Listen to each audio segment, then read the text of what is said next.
черный день для российской военной авиации под Белгородом. Срочные заявления из Саудовской Аравии, где встретились делегации РФ, Украины и США, и экстренная посадка пассажирского лайнера из Казахстана. Что произошло?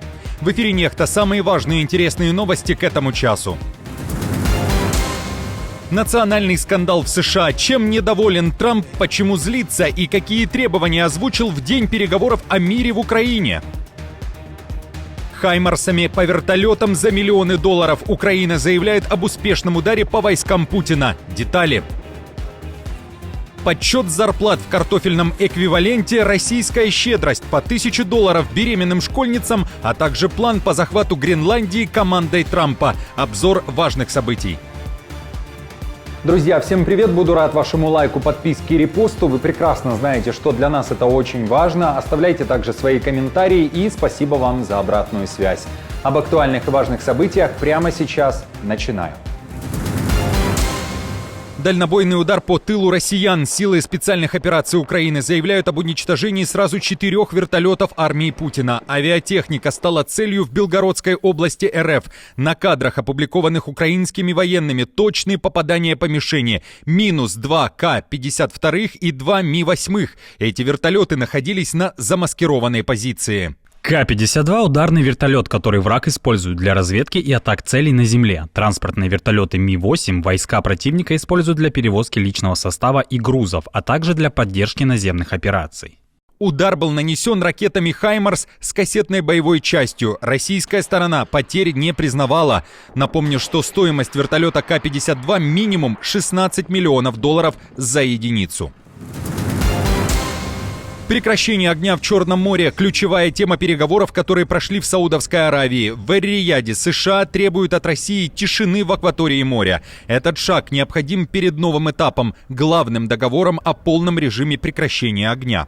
В Белом доме заявили, что цель переговоров – достижение морского перемирия в Черном море с целью обеспечения свободного судоходства, несмотря на то, что в последние месяцы в этом регионе не велись активные боевые действия. Западная пресса пишет о непривычном составе делегации. Это практически новые лица. Вашингтон представляет старший директор Совета нацбезопасности США Эндрю Пик и высокопоставленный чиновник Госдепа Майкл Антон. Украина отправила министра обороны Умерова и замглавы офиса президента по Лису, а вот Россия – сенатора Карасина и советника директора ФСБ Сергея Беседу. В прошлом он был главой 5-й службы ФСБ, которая была ответственна за провал разведки в Украине перед началом вторжения. Выстрел! Украинская делегация дважды за сутки, по информации The Guardian, встречалась с представителями США. Украинский министр обороны назвал встречу продуктивной, а главная цель – достижение прочного и справедливого мира. Заявление Кремля о переговорах звучало так. Мы исходим из того, что сегодня на повестке дня вопрос Черноморской инициативы и всех аспектов, связанных возобновлением этой инициативы. Это было предложение президента Трампа. И президент Путин дал на это согласие. Вот именно с таким мандатом наша делегация отправилась в Эр-Рияд. Нью-Йорк Таймс пишет, что главная цель Москвы не достижение мира. Путин использует переговоры ради других целей. Он намерен извлечь максимум выгоды из стремления Трампа заключить мирное соглашение по Украине, затягивая процесс. С точки зрения Москвы, улучшение отношений с Вашингтоном сулит как экономические, так и геополитические выгоды. И это может произойти, даже если российские ракеты продолжат обстреливать Украину, уточняют авторы материала. А что вы думаете по этому поводу? Напишите под этим видео. Путин рушит планы Трампа. Достижение перемирия к Пасхе маловероятно. Об этом также пишет западная пресса. 20 апреля – дата полного прекращения огня. Вновь на слуху. Однако до нее остается очень мало времени. А Москва по-прежнему не ответила утвердительно на предложение США.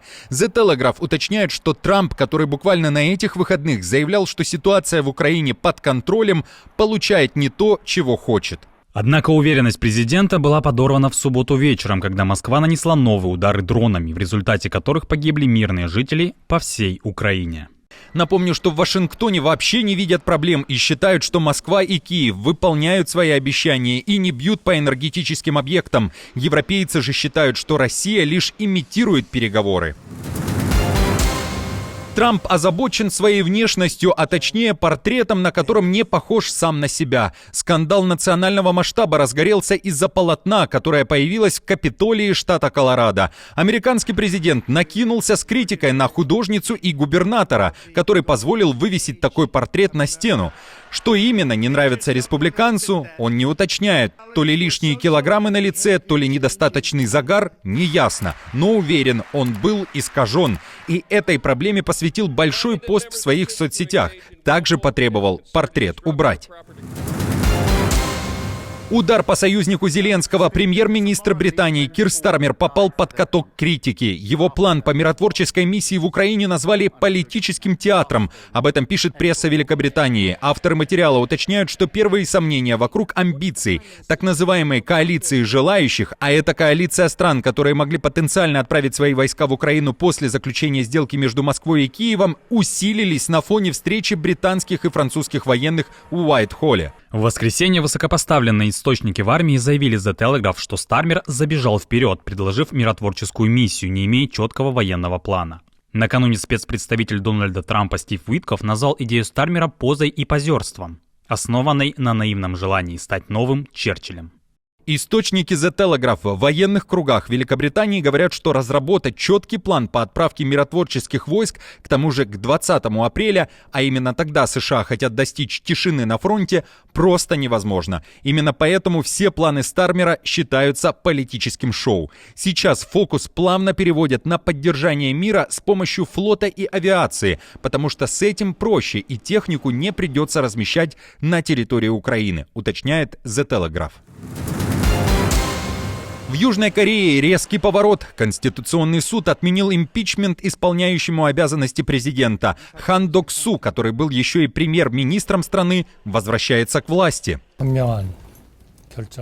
Я благодарен за мудрое решение, принятое Конституционным судом. Я глубоко признателен всем членам Кабинета министров за их самоотверженность во время приостановки исполнения моих обязанностей.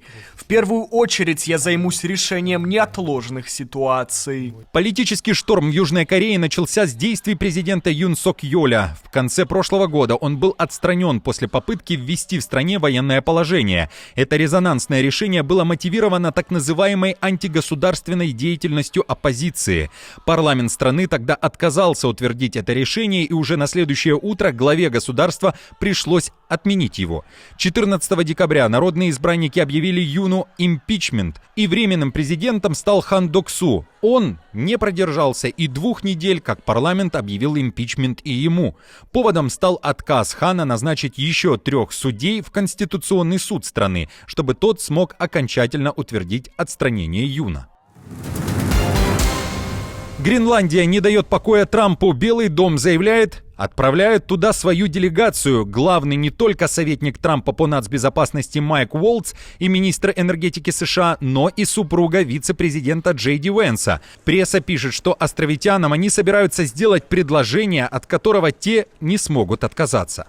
В четверг, 27 марта 2025 года, вторая леди США Уша Венс вместе с сыном и делегацией Соединенных Штатов отправится в Гренландию, чтобы посетить исторические места, познакомиться с культурным наследием Гренландии и принять участие в национальном празднике – гонке на собачьих упряжках.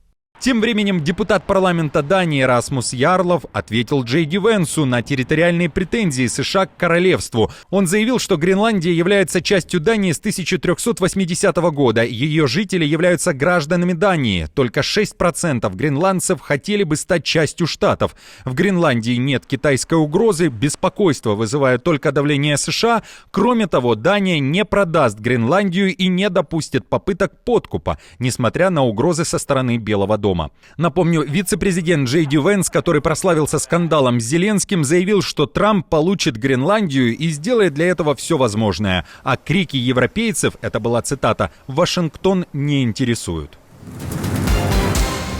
По $1000 получат школьницы Орловской области за беременность. Щедрый подарок. Единовременная выплата в 100 тысяч рублей уже утверждена губернатором региона. Но есть условия. Деньги можно получить, если станешь на учет по беременности. Конечно, необходимо еще наличие российского гражданства, проживание в Орловской области и не получение аналогичных выплат от других регионов уточняют в России.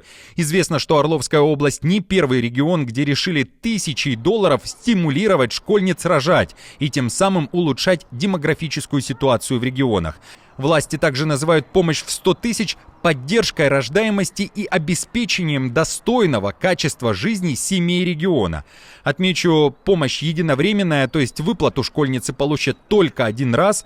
Что можно купить сейчас в РФ на 100 тысяч рублей? Делитесь в комментариях. Беларусь заняла первое место в рейтинге зарплат в картофельном эквиваленте. Об этом пишет Минфинбай. Авторы материала, учитывая данные Евразийской экономической комиссии о покупательной способности среднемесячной зарплаты в странах ЕАЭС, решили подсчитать, кто сколько может купить картофеля. Итак, белорусы на первом месте. На среднюю зарплату белорус может купить 2471 килограмм картошки. Это почти по несколько мешков в месяц на каждого члена семьи. И еще останется. На втором месте Казахстан, далее Россия, Армения, Кыргызстан. Помимо статистики по странам, были опубликованы данные о покупательной способности зарплат в столицах государств Евразийского экономического союза. В декабре прошлого года в Москве на среднюю зарплату вышло бы 4411 килограмм картофеля. В Минске значительно меньше, у Астаны, Еревана и Бишкека показатели такие. Друзья, а сколько вы можете купить картофеля на свою зарплату? Подсчитайте и напишите в комментариях. Экстренная посадка самолета лайнер из Казахстана, который совершал перелет по маршруту Тбилиси-Алматы, был вынужден немедленно приземлиться. Местом посадки стал международный аэропорт в Баку. Инцидент произошел в ночь на 24 марта. Пассажиров вывели из самолета, а взлететь вновь пилотам разрешили только спустя 12 часов. Причина проста. Одному из летевших просто на борту стало плохо. Капитан воздушного судна Airbus A321 авиакомпании Air Astana запросил вынужденную посадку в международном аэропорту Гейдар-Алиев. Причиной стало резкое ухудшение состояния здоровья одного из пассажиров на борту. Самолет успешно приземлился в 25 минут первого по местному времени. Друзья, на этом все. Не забудьте оставить свой комментарий и лайк. Мы же с командой продолжаем следить за самыми важными новостями. Оперативную информацию от Нехта ищите в телеграм-каналах или на платформе X. Спасибо вам за доверие и то, что остаетесь с нами. До новых встреч и хороших вам новостей.